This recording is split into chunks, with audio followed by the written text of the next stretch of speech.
Hello and welcome back to the Conflict Skills Podcast. I'm your host, professional mediator Simon Goode.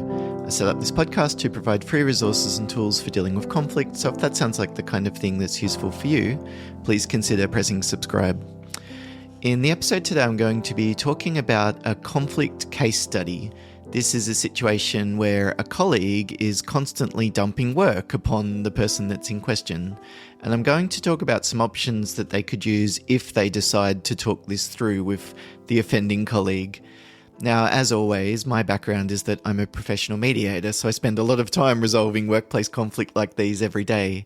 But I don't know your situation, I don't know you, I don't know your context.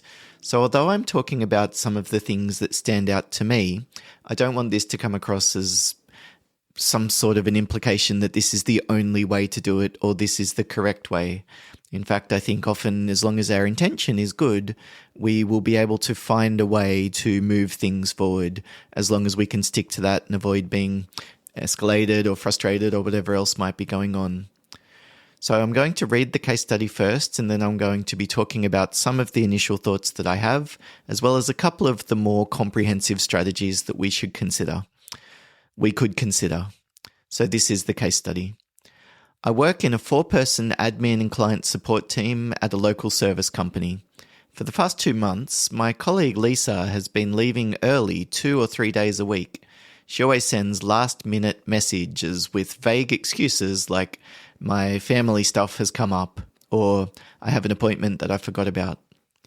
She doesn't really ask. She just says something like, hey, I've left the monthly client report unfinished on the shared drive. Could you get it done before you log off? We're a team, right? And then she logs out. The report is usually only half done, basic data entered, but the analysis, recommendations, and formatting that clients expect are missing. Our manager has started directly telling me, handle Lisa's tasks when she's gone, as if that's a part of my job now. At first, I covered for her occasionally, but it has become an increasingly clear pattern that's burning me out. I'm doing my own workload, plus regularly picking up hers, and my evenings and mental energy are suffering. Last week, I finally pushed back via message and said I couldn't keep compensating because of my own deadlines. Lisa got defensive and replied, we're supposed to be a team. Now the manager is hinting that I'm not being a team player. This keeps happening and I'm not sure how to respond without escalating or looking difficult. What would you do in this situation? Well, I wonder what jumps out to you. Have you been in a similar situation that the protagonist there finds themselves? And what did you do? Did you decide to just keep quiet and kind of go with the flow and take an accommodating kind of approach? Or did you decide to stand your ground and stick to your guns and effectively establishing more clear boundaries around what's expected and what's not? I don't actually think that there's a right and a wrong way of dealing with this. In fact, when I'm coaching people and they're dealing with conflict with similar situations to this, one of the things that I often ask them first is to say something like, what will happen if you do nothing? Like, what will happen if things continue in the direction that they're going? What would happen? How would that play out? And I'm interested in the what would happen, like tangibly. What are the steps that would take? How would Lisa respond? What would your boss likely do in that kind of a situation? But it's also important to become aware of the fact that this isn't necessarily an indefinite challenge that I'm facing. Maybe this isn't the right timing to deal with it, whereas next month we've got a little bit more clear skies in terms of the workload and there'll be a bit more room for having some of these kind of discussions. So even if you decide just to tolerate the current situation for now, that doesn't necessarily mean that you're endlessly going to accept it. In fact, you've probably already accepted it to some extent and then tried to push back to some extent. So you're already sitting there sometime in the middle ground of being very accommodating or very assertive. And I suppose it really depends on what's at stake as to what's going to be the correct way forward for you. How much disruption is the extra tasks creating for you? When you talk about mental energy becoming drained as a result of the current dynamics, well, what does that mean? Is that just your level of frustration is rising and you're feeling hard done by? Or is it a sense of exhaustion? Or maybe it's this in the back of your mind constant voice around something that might be coming, something that could be dumped on your plate at the last minute. all of those different versions of the mental energy being drained would mean that you need different things to look after yourself in the short term, as well as dealing with Lisa in a more long-term sense as well. So for me, when I'm dealing with this kind of a conflict situation, and it probably does feel quite overwhelming in the moment, it's not just a single interaction that's led to this. There's been a pattern that's developed. One of the things that can be quite helpful is pulling apart which types of conflict are present here. Which drivers are you likely dealing with? And that then often helps us to develop options in terms of a potential way to respond. I think here for me, a lot of this conflict seems to be in the category of what I would call value conflict. I often use a framework with 5 different types of conflict. We've got data. This is what was agreed to. What does the job description actually say? What was the specifics of the request that was made? Who said what? Who did what? Etc. So the person being a little bit perturbed about the fact that this seems to have all of a sudden become part of my job description covering for Lisa, the data conflict would be clarifying those expectations. When you say that this is something that you're expecting me to do, is that based on a conversation that you've had with me or changing needs within the business? Job descriptions? Can you fill me in on what's going on here? So we need to tread a little bit carefully when we're dealing with data conflict, especially when the other person's wrong. But here I don't necessarily think that that's going to be the most fruitful area to address initially. So we've got data conflict. We could also deal with it in terms of the relationship. Maybe Lisa is feeling like she's hard done by because of the amount of jobs that are being passed to her from other members of the team, but you're not aware of any of that. Maybe Lisa feels like you're not cooperative, so she's been looking actively at ways of encouraging you to work with other members of the team. It's possible that your boss has misread the cues of what's going on there if they're thinking that you're causing the issue, whereas actually you feel like you've been quite reasonable in the face of constantly being asked to cover for somebody else with work tasks that aren't specifically your job. So we've got relationship. That's the, I'm so sick of the way that they keep doing this. This is just driving me crazy element. I don't necessarily think that's going to be the most helpful starting point either.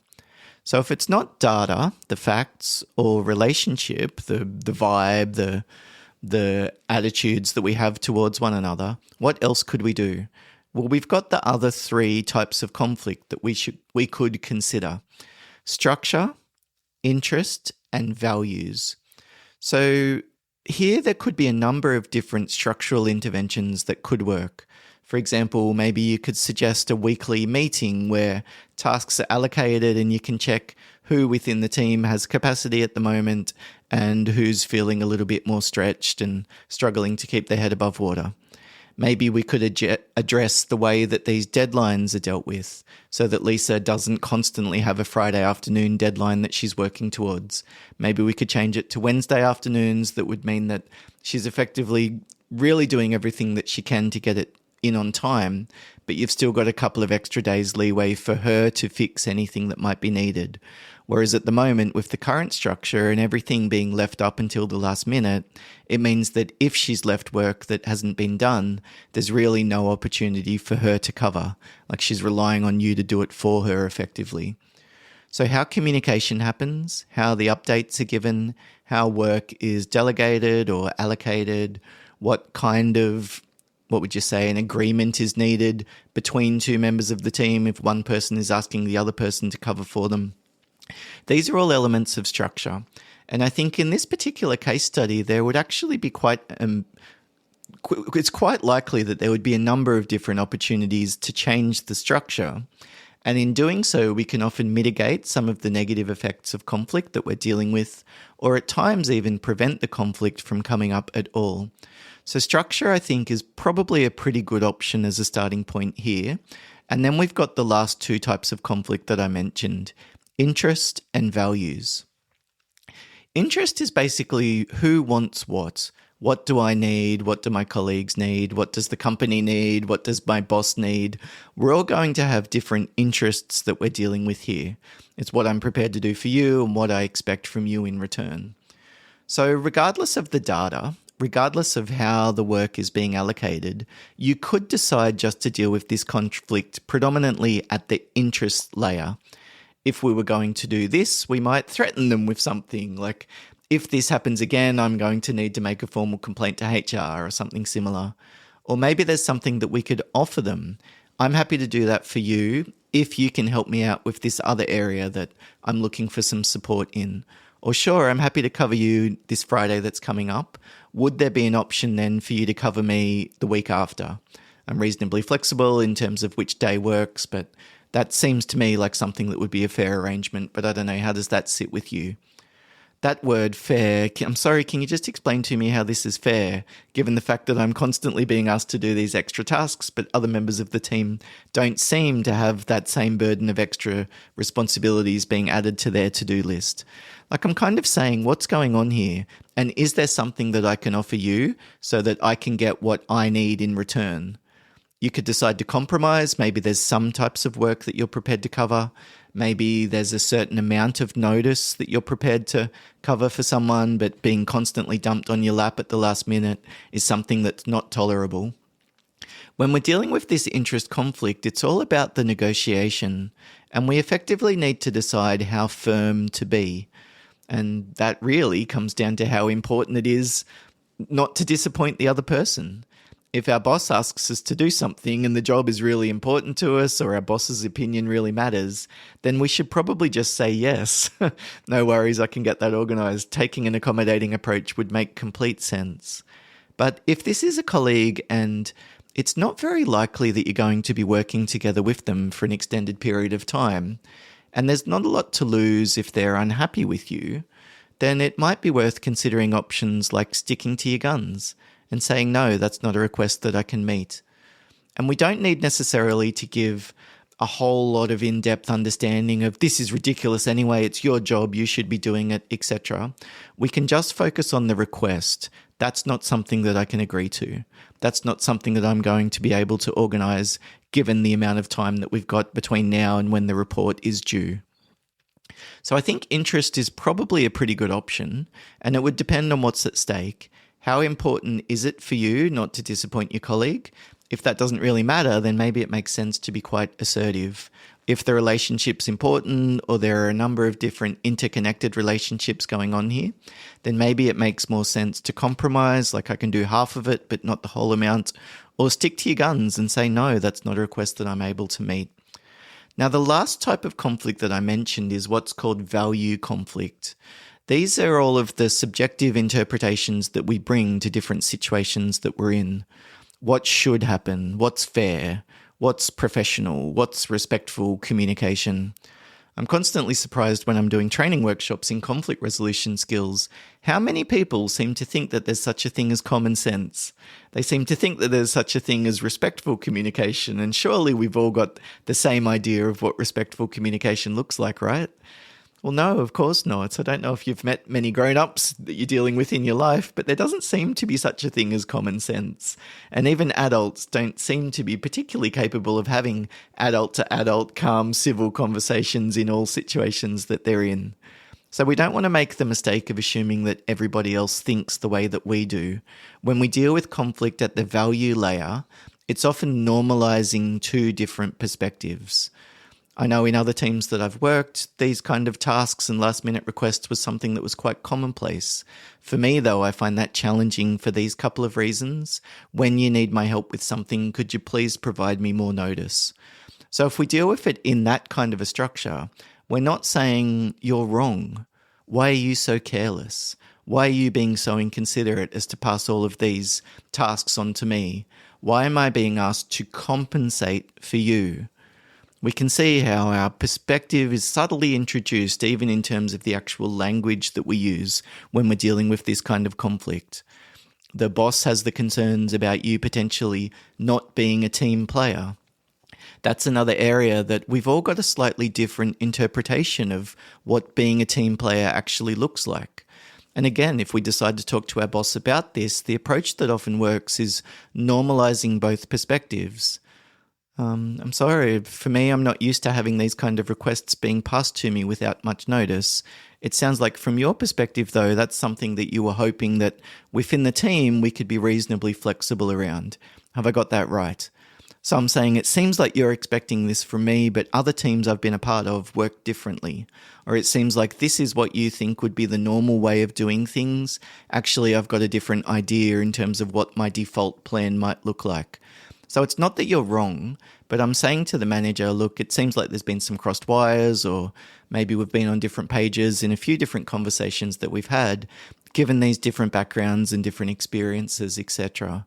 Now, I'm not necessarily saying that I'm wedded to all of my opinions right now, but could we organise a time to talk it through in terms of what this would actually look like day to day to make sure that we're not treading on each other's toes moving forward?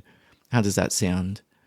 So we don't necessarily have to come up with all of the answers initially, but it's finding a careful and considered way of phrasing it, I guess, when we raise it with our boss.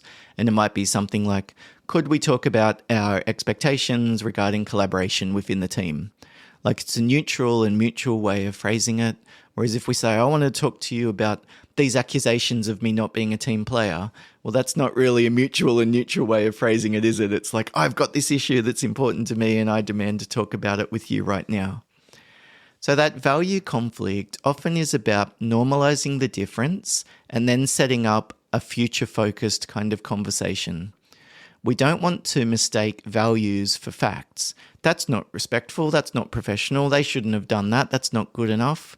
Well, again, we should start from the perspective that these are subjective terms. These are subjective values that we're all developing through our experiences. So it's likely that we're all going to end up with slightly different expectations in terms of what we want from one another. You could use a cost-benefit analysis almost if you've gone through and thought, well, what should I do here? Maybe just being accommodating and zipping my lip and just being quiet is the first option. What would be the costs of that and what are the benefits of that? If I decide to talk about it with my boss, what would be the costs of that and what are the drawbacks of that? What are the benefits of that? If I decide to raise it with my colleague directly, what are the costs? What are the potential problems that might cause? And what are the potential benefits that could bring there? And we can also think about this at a number of different layers. Like, what do I want? What's important to me? I want consistency. I want to know what to expect. I want certainty, etc. I want structure, whatever. But then within the team, what do we need right now? Well, maybe we're short-staffed or we're under the pump or we're stretched because we're introducing a particular stage of a project or something. That can be helpful as well, of thinking about what we need and what our team needs in terms of this time moving forward. We don't necessarily need to have everything right now. Or maybe there's some elements that we can tolerate in the short term, even if longer term we would want to change it and put in place an arrangement that's going to work better for our needs after that. But how does that sound to you? Me going through and explaining the conflict in terms of those 5 categories of value, interest, data, structure, and relationship. Where would you start? Do you think about this conflict as more of a pure negotiation, and maybe it's about interests? I'm not going to do this for you unless you do this for me, and it's give and take. Or maybe it's about values, like clarifying what do we mean by being a team player, and maybe we can flesh out and add some detail to some of these expectations that people obviously have from one another. Maybe it's the data. Maybe there has been a bit of scope creep, or there's a bit of ambiguity in some of the tasks that you're working with within the team, and it would be helpful to organise a time to get on the same page about what to expect. Maybe it's structure, looking at the different ways that meetings are done, the way that work is allocated and delegated, or even looking at the way that work is reviewed as deadlines are approaching.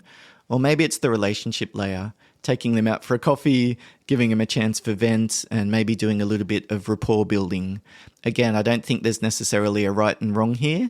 And the good news is that if you feel like you've been butting your head against a brick wall and you're not making much progress in the approach that you're taking, hopefully hearing me talk about some of those other options would have set your mind spinning and started some creative brainstorming that hopefully would help you to develop an alternative plan that might lead to a little bit more progress than you've been seeing so far. But what do you think? I'd love to hear from you. If you'd like to get in touch, the best way is usually by email. It's podcast@simongoode.com. If you would like more resources, tools, webinars, seminars, etc. in terms of this topic of difficult conversations and conflict, please consider pressing subscribe. And I've also got an e-newsletter that you can sign up to on my website. But otherwise, thank you very much for listening. If it's been helpful, I'd be incredibly grateful if you would consider leaving a positive review, and I'll hopefully see you again in a future episode of the Conflict Skills Podcast. Bye for now.